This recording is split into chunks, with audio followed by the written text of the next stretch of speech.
Viewers, a day after hard facts made a strong case for accountability, some security personnel have been suspended for their negligence that caused the security breach in Parliament yesterday.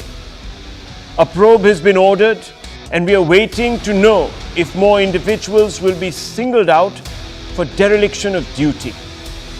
The opposition isn't convinced and has been posing questions to the Union Home Minister, who they say should break his silence over the matter.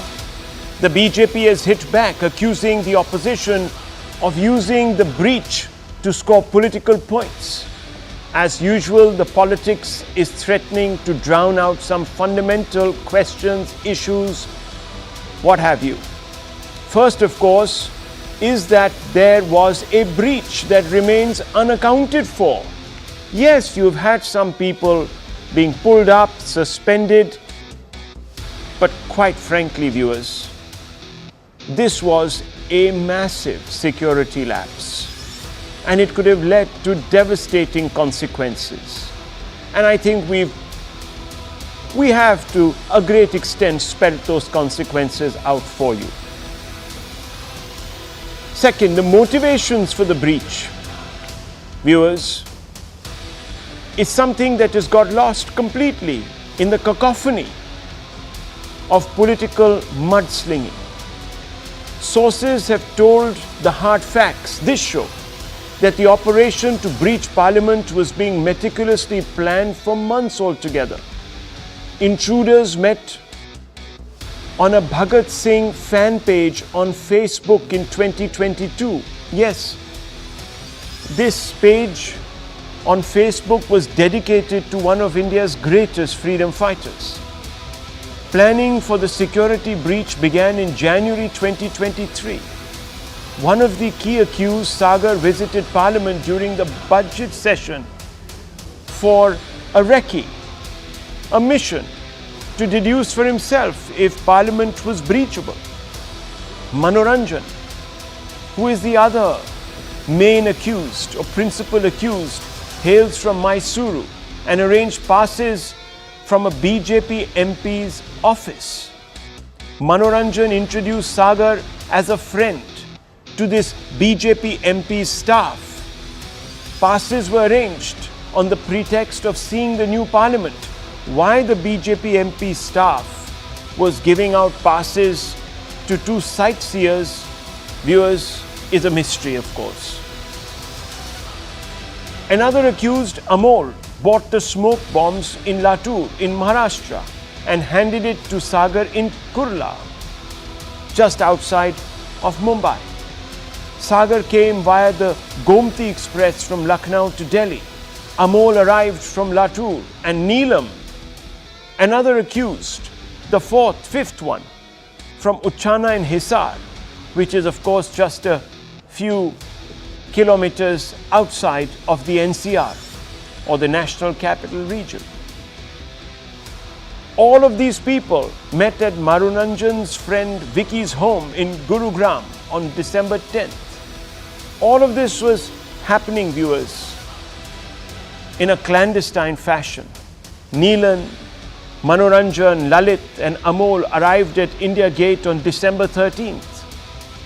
Sagar meets other intruders at India Gate after collecting passes. Intruders then head to Parliament. Sagar and Manoranjan enter using the passes.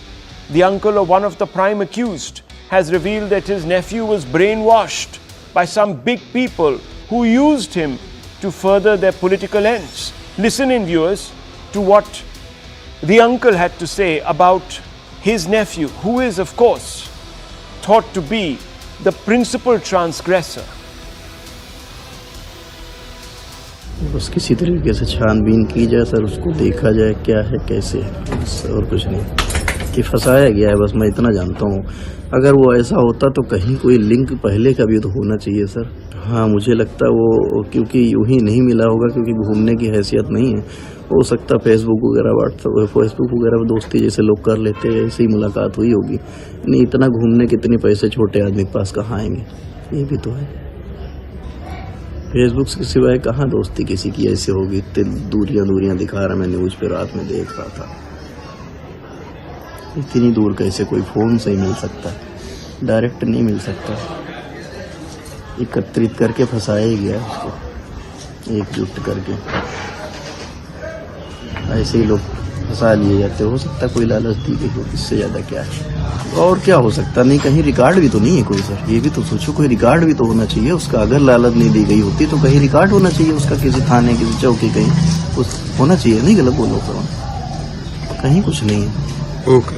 हाँ, कहीं न कहीं कोई साजिश है फंसाने की, कोई बड़ी पोजीशन की, किसी बड़ी पोजीशन का हाथ है इसमें, उसको फंसा। छोटे लोग फंसाए जाते हैं।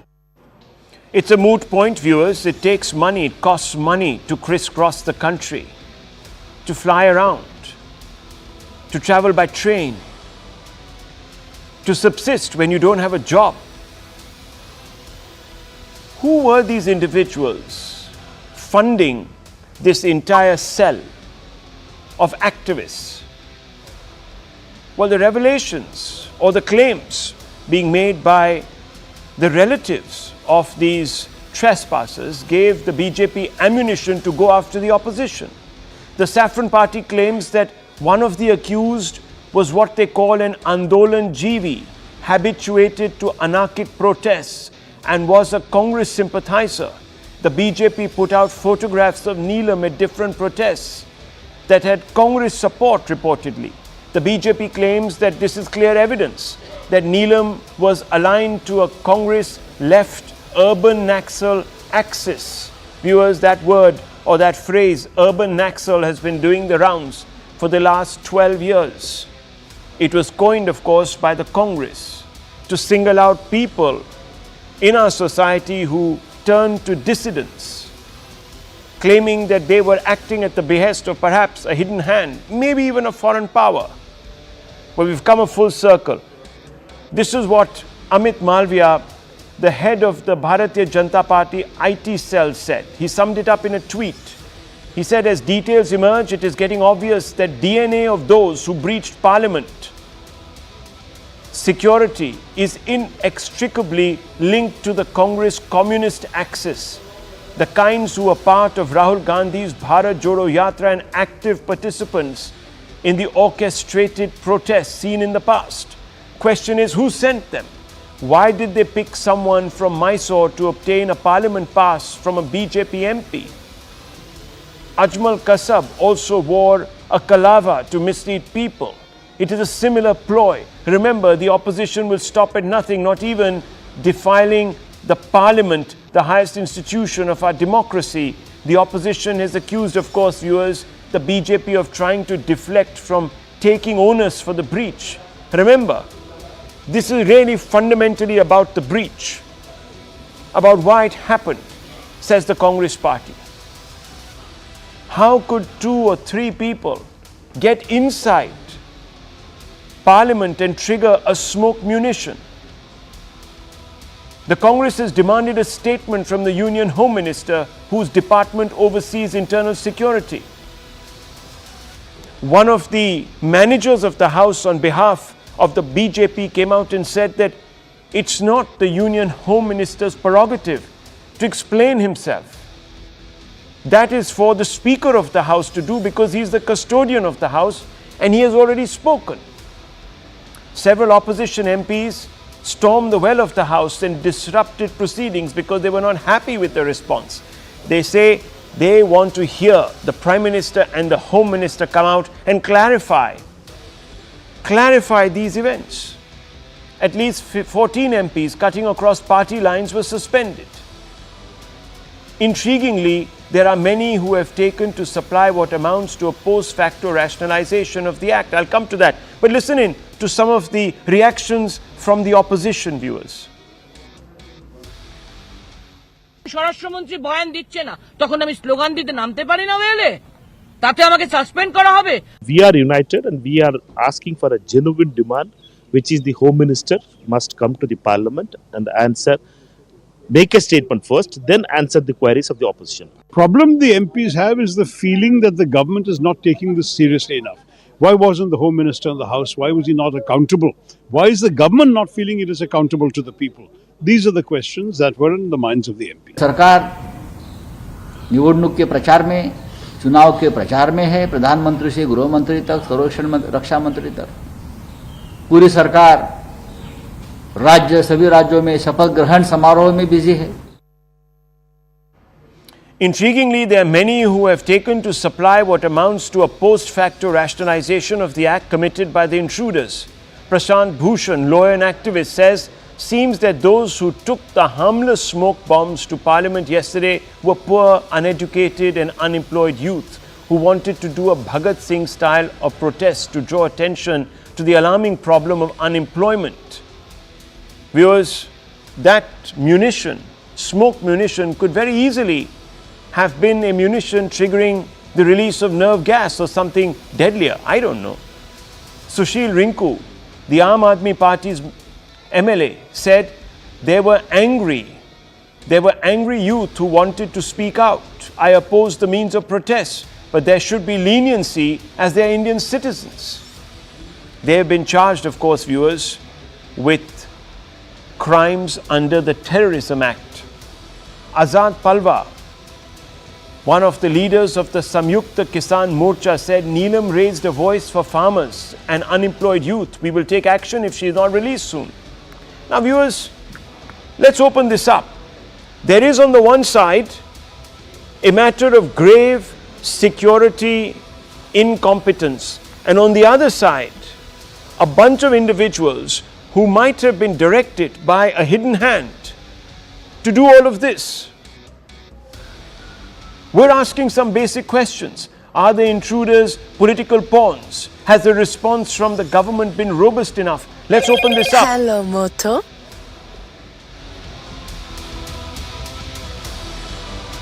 Viewers, let me begin by asking, first of all, the opposition voice on this show, Mr. A. Saravanan, who represents the DMK, and also a person sympathetic to the Congress, Mr. Lokesh Jindal. Now, Mr. Jindal, first to you. There is now growing evidence to suggest that this was an attack sponsored by someone who had a vested interest, somebody within. The opposition, the BJP says, is today trying to divert attention from what the BJP claims is a Congress left axis at work to somehow undermine India's cradle of democracy, its parliament. How do you respond to this charge? Well, good evening, Rahul. There are certain important points that we need to put into focus. The first is, on 6th of December, Guru Patwant Singh Pannu, he had released a threatening statement that he would carry out an attack in the parliament on 13th of December. Subsequently, the police personnel, they had a meeting and they had increased the security cover to 300 personnel. But on Wednesday, the personnel count was reduced from 300 to 176.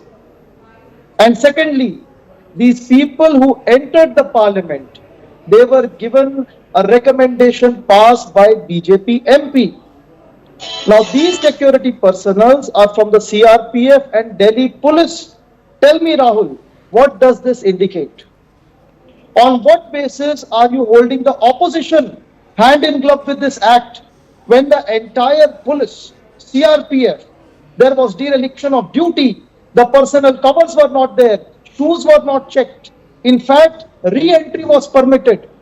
All these breach, even after when there was a threatening statement issued on 6th of December, what does this indicate?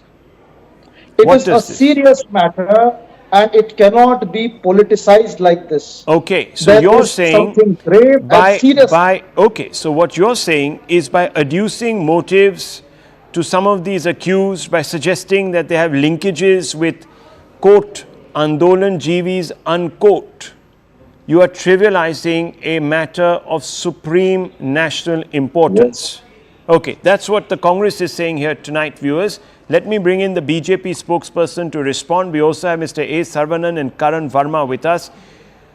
Tuhin Sinha, would you like to respond to Mr. Lokesh Jindal tonight? Good evening, Rahul. Good evening, everybody. You know, in a strange, uncanny way, the attack inside Parliament yesterday reminds me of what was supposed to be India's first hijacking episode of an airplane on 20th December 1978, when two people, Devendra Pandey and Bholanath Pandey, apparently, staged a hijack drama on a flight from Kolkata to Lucknow. They took it to Banaras. Later, it was found out that they were Congress Karyakartas who were demanding the release of Indira Gandhi, who was arrested by the then Janata government, and subsequently, one of them, Bholanath Pandey, went on to become a two-term MLA.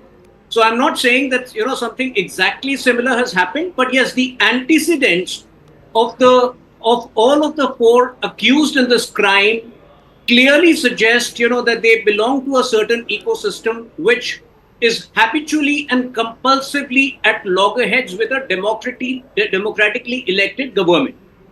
Now, yes, there is no denying the fact that there has been a security lapse. But look at it this way. While we have successfully thwarted Pakistan-sponsored terrorism in the last 9.5 years, this is a new form of hybrid terror of Andolan-Jeevis and urban Naxals.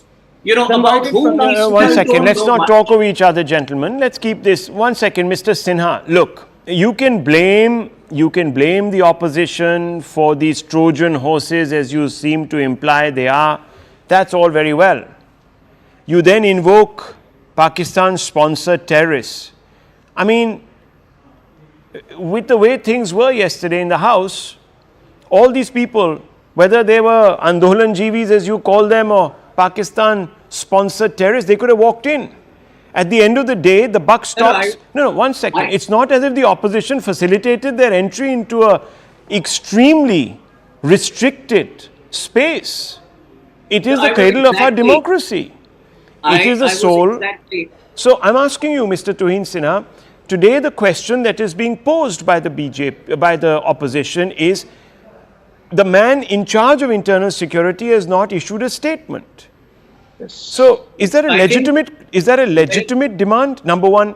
And then for making that demand, maybe in an overzealous manner, 14 of their members of parliament have been suspended. So they're claiming that you're also muzzling the opposition from asking a basic question.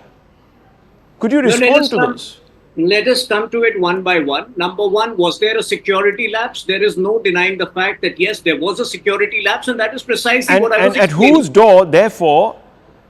whose door, therefore, does the buck stop, Mr. Sinha? No. So, when it comes to action, all of these accused, number one, have been charged under UPA section. So I'm asking you, if there has been a lapse, who is responsible for this lapse? I'm asking you an open question that the opposition is asking you. A comprehensive investigation is underway. See, I mean, we are following an old system where, unfortunately, based on you producing your identity card, which is either an Aadhaar card or a PAN card or a passport, normally, the members of parliament don't turn away visitors. These are white collar terrorists. That is precisely what I was explaining. It's a new form of hybrid terror, about which we definitely need to be but more Mr. Tuhin Sinha, future. look, I don't want to badger you tonight, but I'm asking you some fundamental questions. On the 7th or 8th of October, about 2 months ago, there was a devastating security breach in Israel.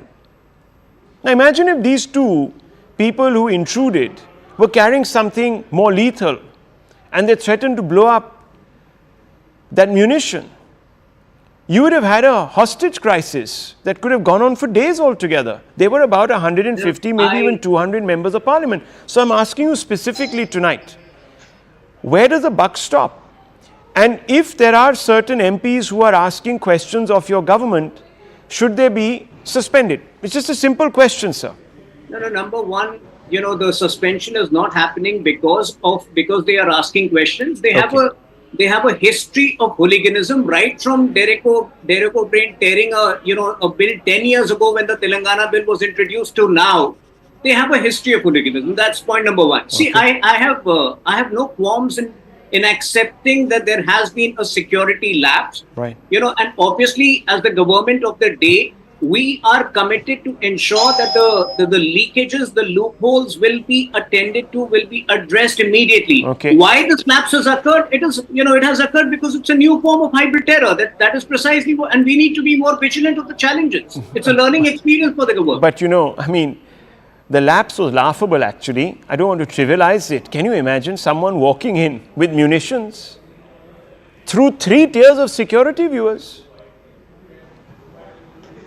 Now, I'm only asking these questions because if Parliament is this vulnerable, I shudder to think, what about the other institutions?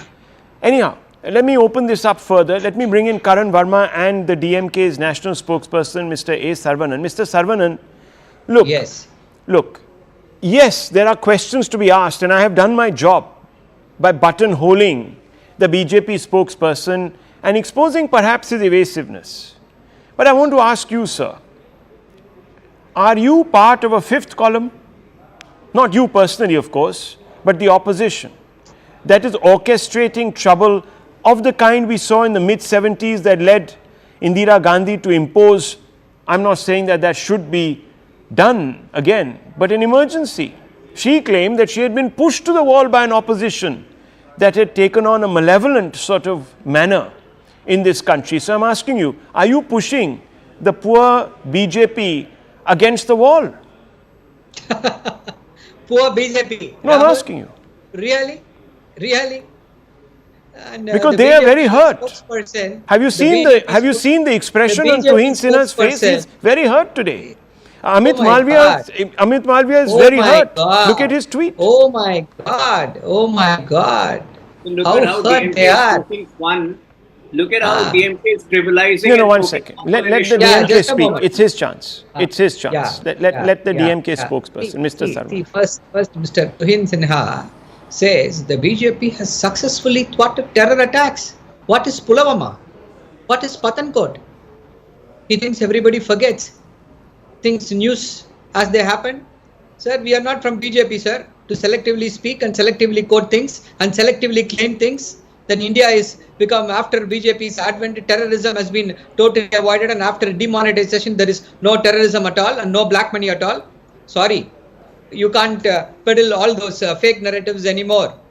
The question is this: why nobody is asking this question to the BJP's spokespersons and the BJP's faces who are coming out and defending this? Why the Prime Minister has not spoken anything about this? Why the Home Minister? Is it not the responsibility, the security of the Parliament, responsibility of the Home Minister? Why has he not made any statement? Is it because his publicists have told him, no, don't associate yourself, your name with an incident which does not which will not be good for your publicity? Is that the reason? Why? See, the Prime Minister, we are seeing the Prime Minister tweeting all and sundry. He has tweeting about money heist. He has got all the time in the world to tweet about all these things. But an important thing, see, you rightly put it, Rahul. What if he has come out with the poison gas? See, leave the poison gas. Look at the design of the new Parliament House. Is it safe? If somebody can jump from the visitors gallery. No, it's not as if that's happened in the past. In the old Parliament also, people have jumped from the visitors gallery. So let's not forget Rahul, precedent. I'm coming to it. Yes, Rahul. See, what if he jumps, somebody jumps? He is not having anything. Somebody is jumping. They say it's around 11 or 12 feet. Somebody is jumping and strangulating an MP, taking hostage. What will happen? So, why? No, but I'm asking you. I understand. I asked those questions. But Mr. Saravanan, I began by asking you one question. And this I'm going to repeat. You are accused of priming a phalanx of incendiaries to torch democratic order in this country. Is that what you're doing? They say you did it in Shaheen Bagh. You did it on the highways a few years ago at the peak of COVID. And now you're doing it. Yes. Rahul. Yes. Hopefully, I think you're not asking this question.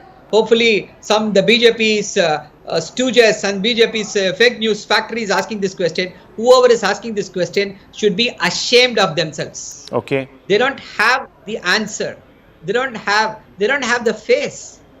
See, in independent India, nobody ever has entered the parliament and done this in 70 years. What a dubious distinction. This is from the Prime Minister who says he has a 56-inch chest. Where has it gone? That is the question we are asking. And now the BJP has the audacity to suspend the MPs. Why? Because he does not want questions to be asked why there is no Prime Minister, why there is no Home Minister. They want everybody to talk about this suspension. Okay. But people are smart enough to understand how the Prime Minister is evading responsibility. The Home Minister is evading accountability. That is the question. Okay. Let me ask Mr. Karan Verma. Why Okay, they are not appeared? Okay. Why they haven't appeared? Karan Verma, there are not just so-called urban Naxals, but whole countries working to subvert India. That doesn't mean that we let them. Simple. No, absolutely. To begin with, these are security lapses.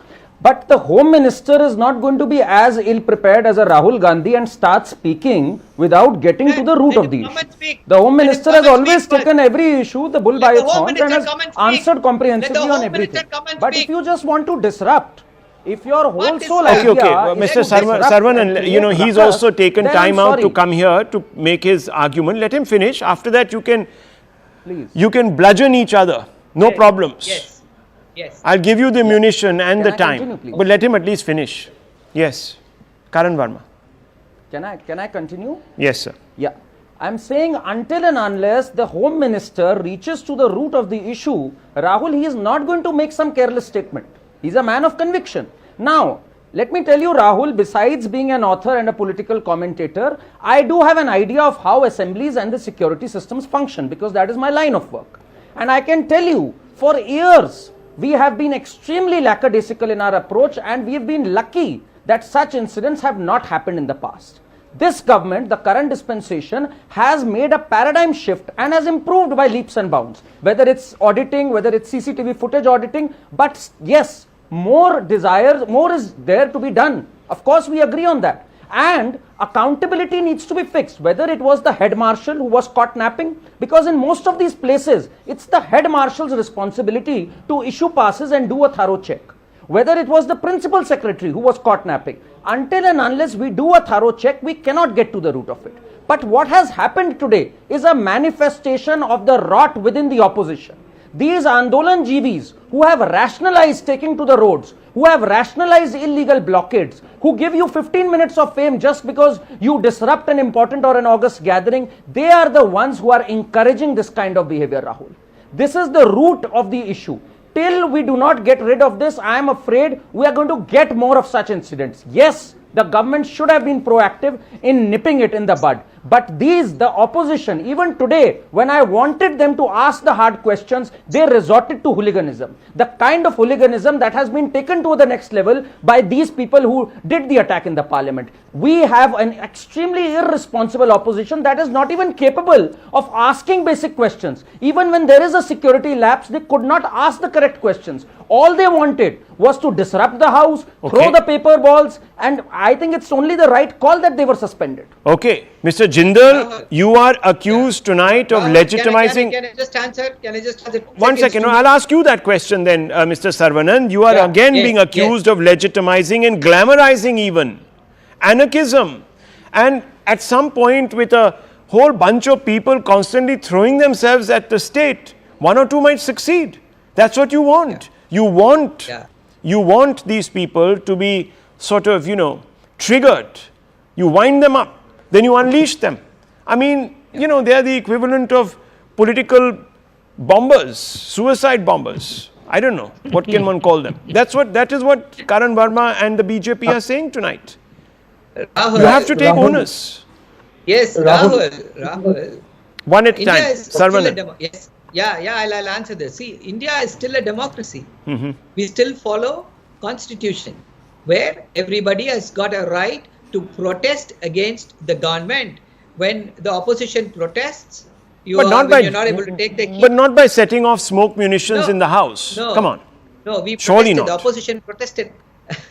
Rahul, are you implying that this is done by the opposition? No, I'm not. I'm just saying. I can't believe that you're saying India is a democracy and we allow this kind of shenanigan. Rahul, sorry. This kind of insinuations has no place in a democracy. Okay. See, let me point it out. We protested against the farmers' bill. What happened? The BJP rolled it back. Rahul Gandhi called Mr. Modi's government a suit-boot sarkar. They withdrew the land amendment bills. If they think they're not bothered about public sentiment or protest, why did they not steamroll that? They did not do that. So, in a democracy, dissent and protest is essential. And coming to these accusations made by these gentlemen, it is eerily similar to what happened in Germany on February 27, 1933, Reichstag fire. What happened? The Parliament of Germany was set on fire, and Hitler, after that, come on. I mean, you suspended. can't be drawing that. You can't be drawing. You can't be. You're again trivializing this entire debate. I mean, what ridiculous analogies are being drawn? Come on. I mean, come on. That's a Reichstag fire, sir. You know what was happening in Germany at that time, the Weimar Republic? You know what was happening in the Weimar Republic? I mean, are we the Weimar Republic now? Allow me to speak. It is eerily similar. No, it's not eerily similar, sir. It's not even on the same. It's not even 1%. I'm sorry. I'm expunging this from the record. I'm taking the speaker's call. Allow me to It's speak. ridiculous. Listen what I'm going to say. See. Eerily similar. What are these gentlemen saying? These gentlemen are not to take responsibility. Sir, you know, don't assume the moral high ground. Mr. Saravanan, about freedom of speech. Just look within. Look what is happening in Tamil Nadu. Look at your own state government and the chief minister. He is being accused left, right and center of quashing free speech. So let's not, tonight, let's not spread. No, one second. Let's not make. I can't allow these statements about rights. I mean, look, we're a responsible democracy. Just a moment, Rahul. Just a moment. I'll explain a situation. What happened in the state of Tamil Nadu? You know what happened in Tamil Nadu? No, we all know. I know what happened there. I know what happened there. Have you dropped the charges, for example, against those? No, 6,000 people accused of sedition? 10 seconds. Who did you end up releasing? You ended up releasing. No, 1 second. The killers of Rajiv Gandhi and embracing them. 10 seconds to me. Isn't that rationalizing terrorism? No, 10 seconds to me. I'm going to point out what had happened. See, outside the road of the governor's bungalow, what happened? A rowdy element. No, sir. I mean, come on. Come on. I mean, this is an outfit. No, hang on. Look, these individuals, I don't know. Okay, Mr. Saravanan, calm down, relax. Let's just relax. 1 second. I am calm, Rahul. It's you. No, I'm not. I'm only asking a basic question. Let's address the issue. Let's not draw fallacious comparisons to some things that happened in 1933 in the Weimar Republic. I mean, that was a complete. Outside the governor's residence, Rahul. Yeah, okay. They said, law and order situation is gone. Well, but sir. If you draw a similar comparison, then the law and order situation in the capital, which is under the BJP, is gone to hoods. Okay, look, I am going to have to move on. I am going to have to move on because viewers, look, we can sit here all night and we can trade blame. I can tell you this. We can sit here all night and trade blame. We can talk about the rights and the wrongs. We can talk about whether people should have spoken. We can talk about whether MPs should have been suspended or not, or who is the more draconian leader amongst us, or who and why and when and why for. But the point is, viewers, that today, we need, in very short, limited time, to emerge from this crisis, not looking as vulnerable as we did 24 hours back. Let me tell you this, viewers. Now, I believe that the time has come for some sort of an inquisition into the circumstances. There is a situation here where the agency that has been handed this probe is going to be investigating itself. For me, that is the more troubling issue. That is, for me, the more troubling issue. Viewers, this probe needs to be conducted transparently, with court oversight, to find out what actually went wrong. Otherwise, the questions will be asked in a closed loop and the answers will be supplied in a closed loop without any of us knowing what really happened. That fundamentally, I never heard anyone from the opposition ask this question. How is it that the agency primarily responsible for security is investigating itself? It is bizarre, viewers. Think about that. Think about that. Then think about who should be answering and why they should be answering and who is behind whom, etc., etc. I need to move on, viewers, because it's been a momentous day. A momentous day in Uttar Pradesh, a momentous day in the movement to resurrect our Hinduness, viewers. And I'm not being facetious. The Allahabad High Court has ordered a survey of the entire plot atop which towers the Idgah Mosque. The survey, a much appreciated procedural nicety, is however quite perfunctory. It will only unearth the truth that has been hiding in plain sight. On this point, legal pedants will of course raise strong objections. They will throw the code of civil procedure at this anchor. They will say that because the Krishna Janmabhoomi, the exact place of Krishna's birth, is a subject of a legal battle, it is wrong to declare that the Idgah Mosque built upon this holy land is the consequence of a great usurpation, of an occupation, of a colonization. And they are not wrong, viewers. Commentators like myself are legally obligated to maintain an objective stance till the case is decided. So this author, this anchor, must not get ahead of the law. But the devotees of Lord Krishna can happily ignore such red lines. For them, the existence of Krishna's Janamsthan, his birthplace, is a matter of supreme faith. Even proof, quote proof, unquote proof, is immaterial to the bhakt, to the devotee. And that too when evidence of the profound desecration of the erstwhile Krishna temple in Mathura comes hidebound in meticulously maintained annals of Mughal Emperor Aurangzeb's court chroniclers. In most places around the world, belief counts as proof. Belief is enough to settle disputes or shame doubting Thomases. Indeed, it is considered heresy to ask the adherents of, for example, Abrahamic faiths to provide proof to underscore the sanctity of the revelations in their holy books, or where their revered God was born, or why they covet the so-called, quote, holy land, unquote, upon which their places of worship are built. In fact, very few would dare to challenge these revelations, as they would stand accused of blasphemy, viewers, which, as we know only too well, is a crime that can spell deadly consequences, deadly ones. But viewers, in India, Hindus in their own land are subjected to inquisitions. Thankfully, these inquisitions have now taken on a more structured process, viewers. And the questions are asked through court. Even that is not ideal, viewers. What are the courts doing? What is the state doing, interfering in personal law? But nonetheless, viewers, today is a big day because a survey, an archaeological survey, has been ordered atop this mosque, the Idgah Mosque, to determine whether it actually stood on a Hindu temple that was desecrated and destroyed by all accounts by Aurangzeb. He proclaimed its destruction. We have records, and I will bring you the hard facts, and they're on your screens now, viewers. What do we know? We know, viewers, that Aurangzeb, the emperor, the bigot, himself ordered the destruction of this structure dedicated to Lord Krishna.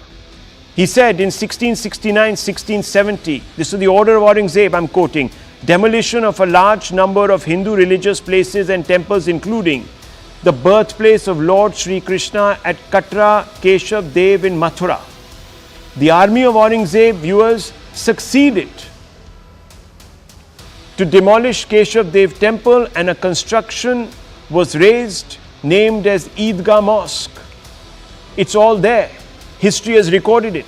Where? In the Masir-e-Alamgiri, the history of Aurangzeb's life. There is a passage, and the passage says the emperor, the reviver of the faith of the prophet, issued orders for the demolition of the Dehura of Keshava Rai in Mathura. In a short time, the destruction of this strong foundation of infidelity was, goes on to say, accomplished, and not on its site a lofty mosque was built. The idols were brought to Agra and buried under the steps of the mosque of Begum Sahi in order to be continually trodden upon.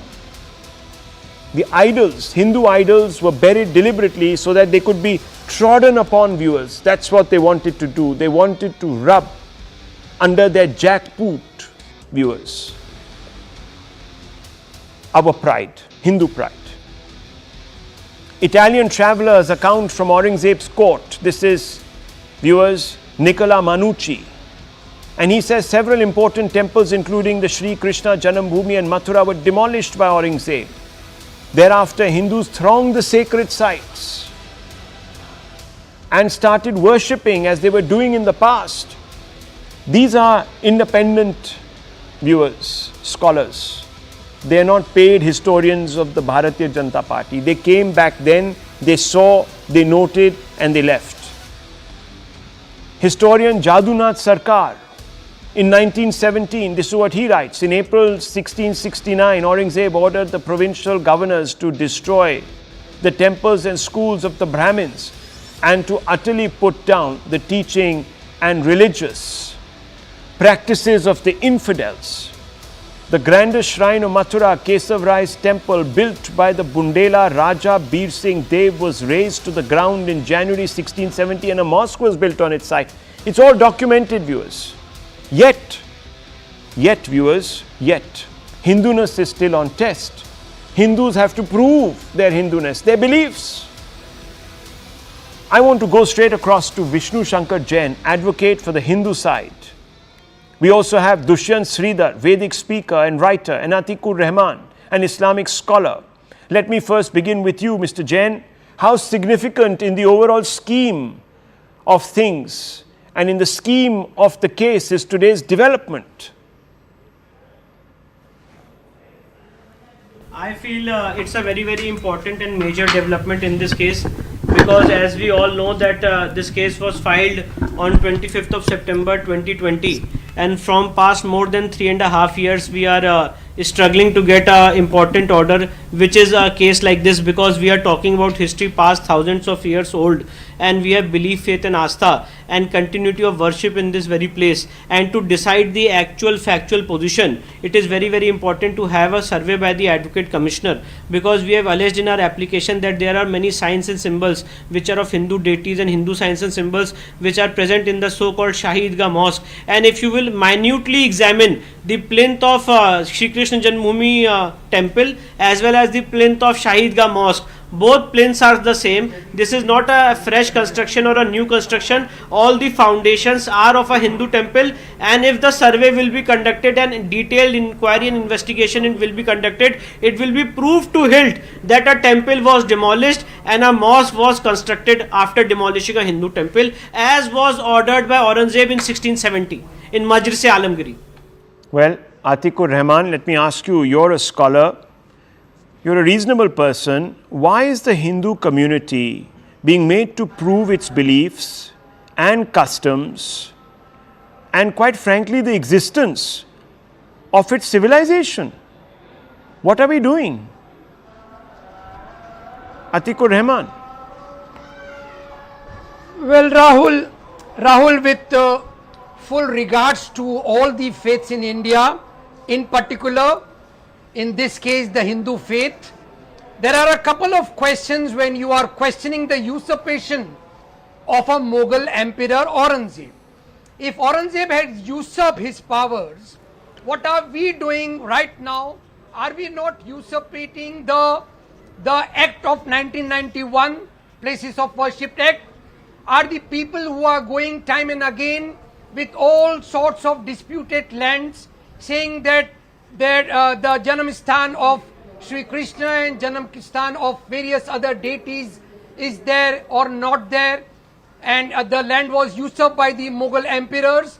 Are they not in usurpation of the powers of the courts, which the courts itself has granted to the agreeing parties in 1968? And a very important question here is, where were Mr. Vishnu Shankar Jain and his likes all along? Why don't you club your claims together? Why they didn't club this along with the Ayodhya dispute? They have 40 temples across India. They are claiming that they have to be, given back to the Hindus. Why are you, giving this slow poison to the people of India? And as rightly asked by the Supreme Court in the Ayodhya matter, how long will you, spread this poison of hate in the name of religion? Because the courts are not there to correct historical wrongs. Oh, I see. I have no qualms, Rahul, okay, that you go by law. Okay. But what the law right now stands, 1991 Places of Worship Act and the Sir, Iqrarnama, Atikur which is Rahman, irrevocable. just hold your thoughts. It's not Rahul Shiv Shankar who's ordered the survey. It's not Vishnu Jain who's ordered the survey. It is not even our Vedic scholar and good friend Dushyant Sridhar who has ordered the survey. It's the courts themselves. Go, speak to the courts. But you say, what about the usurpation that is happening of a legitimate law like the Place of Worship Act 1991? Now let me tell you, sir, if that is the case, then do you believe everything that flows from Parliament is sacrosanct? Then should I ask you, sir, is the CAA legal? It was also promulgated in Parliament, sir. Is the NRC that will flow from it also, therefore, in your books justifiable? Is the Shah Bano judgment acceptable to you? Is the Shah Bano judgment acceptable to you, sir? Is triple talaq judgment acceptable to you also? Right. May I come in, Rahul? Rahul, that's a very, very important and good point. And along I was asking that why don't the Modi government in a very, very simple way repeal or amend the 1991 No, viewers, he will not answer. Act? You will not answer. I asked you a question. So? Now you And put the it back on moment Modi they do government. so, If I Modi will be government does asking it, the same excuse question me. to them. No, 1 second. Mr. Atikur Rahman, 1 second. I asked you a simple question. You say that we are all in the business of usurping the Place of Worship Act, which has been promulgated as a law by Parliament. So I ask you that laws that you have objected to, the CA, by that logic, should also be acceptable to you. But you won't answer that question. Now you'll put the ball back in Modi's court. You see, Modi can't become your pin cushion for everything. Make up your mind. 1 second. The government, Viewers, not Modi. I began Sir, this interview with Mr. Rahman by asking a simple question. Does anyone ask Mr. Rahman when the people he reveres were born, what date, where? Anyone asks them for proof? No. So why should Hindus be asked constantly? Do we ask whether Jesus Christ, can you show proof, was born in a particular place on the 25th of December in a particular year? No, no one asks that. It is assumed that yes, someone has belief, let them have that belief. That belief is sacrosanct. But Hindus have to keep going like beggars to courts, and worse, viewers, like accused of mendacity almost. Prove what? all Prove that we were claims Hindus together. before the Rahul, colonizers club came. all claims together once and for Okay, all. let me bring in Dushyant. Let me bring in Dushyant Sridhar. No, 1 second. Let me get the opening thoughts. I only asked you a rhetorical question, sir. I didn't get your answer. You went off on a tangent. So, what do you make of all of this drama that Hindus have to constantly do to prove that we existed, that we exist as a civilization? Namaskaram Rahul, and namaskaram to my fellow panelists, and namaskaram to all my viewers. At two levels I would like to take up this question. One, about the proof that they keep asking. We don't have any problem because we have plenty. One, the Agama Shastras do talk about Paravasudeva, his different forms, but when we speak of the word Vasudeva, it occurs very widely in many forms of literature.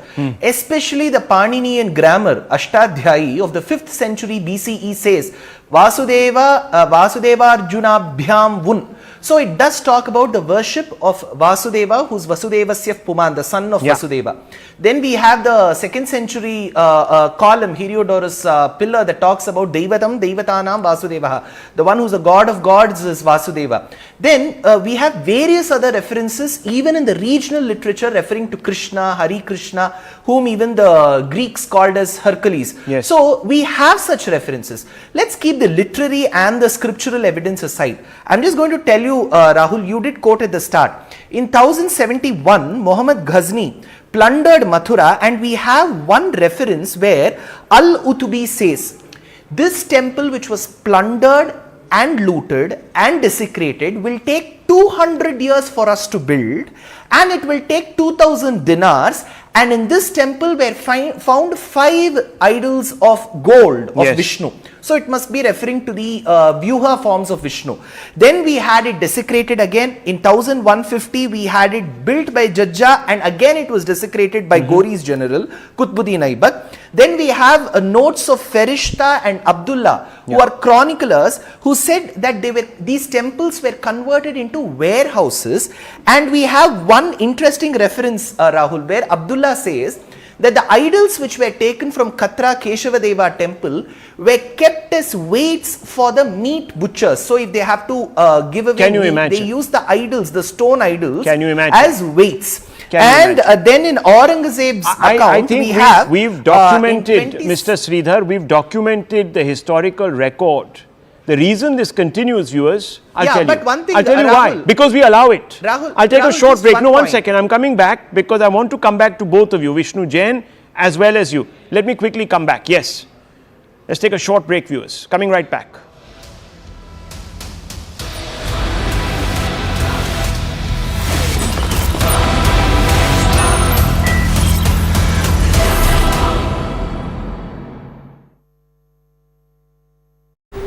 We promised to bring you the security details on yesterday's breach, but let's take a look quickly at more details from the political fallout. A complete list right now we have of the suspensions that have taken place from the Lok Sabha. This is a revised list. Earlier we told you about 5 Congress MPs. That number is now increased to 9 Congress MPs, 2 from the DMK, 2 from the CPM and 1 from the CPI. So big INDIA hit that's happened here. My colleague Payal is with us right now. Payal was earlier telling us about Manikam Tagore and Kanimoi. Let's go over to her for more details about these MPs. Payal, over to you. Toya has been a day of suspensions as far as Lok Sabha is concerned, given the fact that earlier in the day the government brought in a motion to suspend 5 MPs from the Congress party, all members of the Lok Sabha.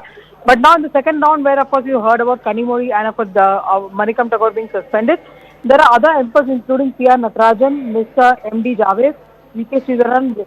Venkateshwaran, Benny Benamam and K. Subramaniam among those MPs who've been suspended, which means that a total of 9 Congress MPs, including Manikam, Haibi and the others, and of course DMK's Kanimori and another MP has been suspended. CPM has 2 suspensions and CPI has 1 suspension, which means a total of 14 MPs have been suspended in today's day, and the government says that they've been requested by the Parliamentary and by the Speaker's office to take action against whoever is creating ruckus in the House. And probably the government is not going to stop here, is what they say, that if they get a complaint from the Lok Sabha Speaker's office essentially saying that these MPs are trying to create ruckus in the House, then you could see more suspensions happening tomorrow as well. Payal, can I just ask you, just so our audiences have more context here, what is the largest number of suspensions the Lok Sabha has seen in a day? Just to understand if these are big numbers comparatively speaking. It is going to be very difficult to say, because I remember a couple of years ago when Sumitra Mahajan was in the chair, then she had suspended some Congress MPs for a few days, but not as long. But over the last 2 sessions, you've seen MPs from multiple parties being suspended for a large number of days. For example, Haibi Eden, Manikam Tagore have also faced suspensions in the past as well.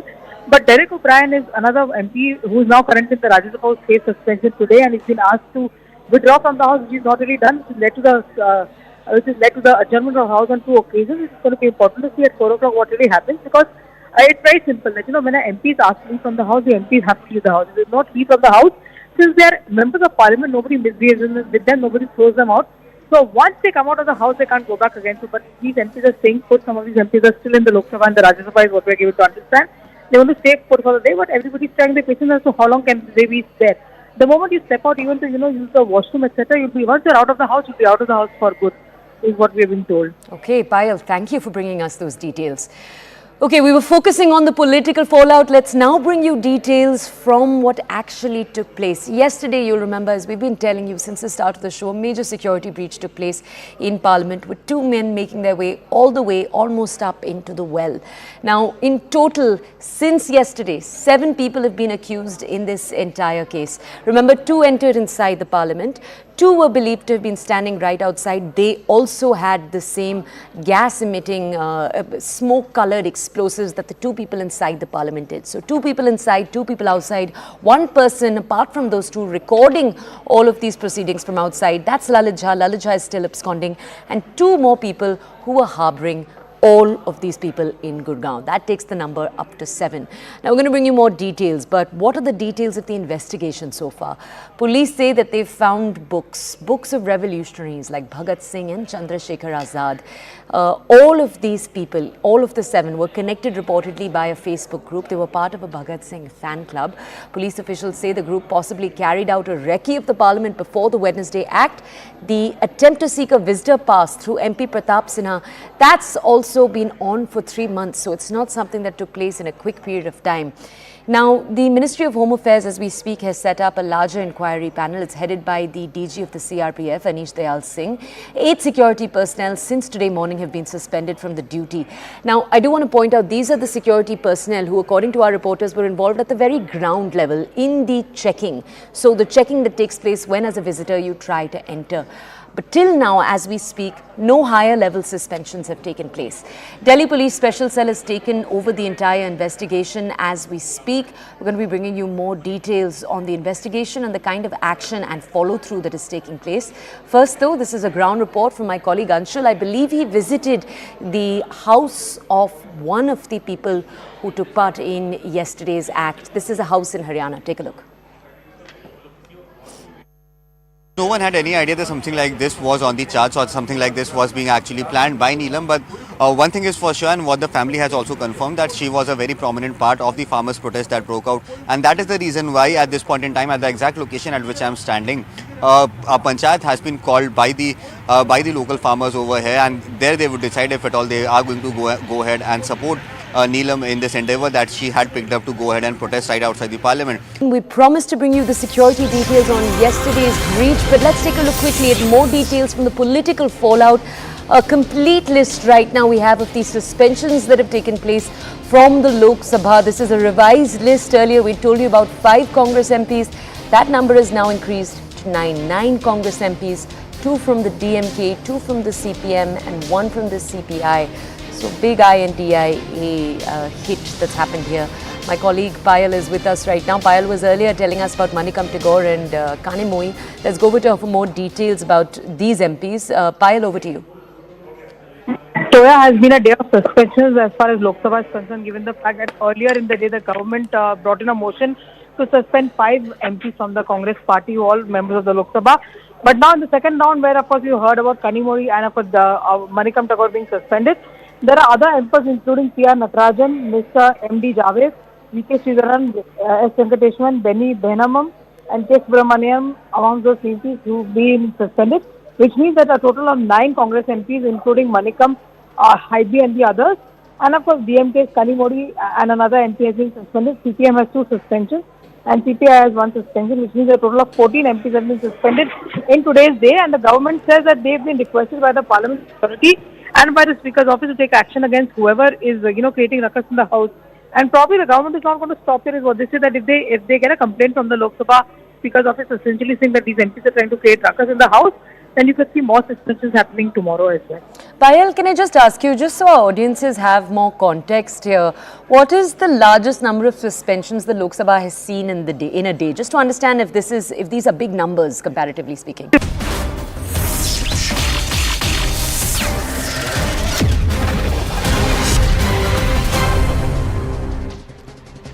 Namaste, Jai Hind and welcome to this edition of The Right Stand. I am Anand Narsimhan. The Global Partnership on Artificial Intelligence Summit, a congregation of 29 nations, GPAI, have adopted the New Delhi Declaration. The declaration agreed to collaboratively develop AI applications in healthcare and agriculture, as well as including the needs of the Global South in the development of artificial intelligence-driven technology. 29 nations have agreed to use GPAI as a platform to create a global framework on AI, trust and safety, and of course make AI solutions and benefits available for all, democratizing the growth of technology, and 29 nations part of it. Meanwhile, the Parliament has also passed a bill to repeal 76 redundant and obsolete laws. The Repealing and Amending Bill 2023 was cleared in the Rajya Sabha with a voice vote. The government said the move is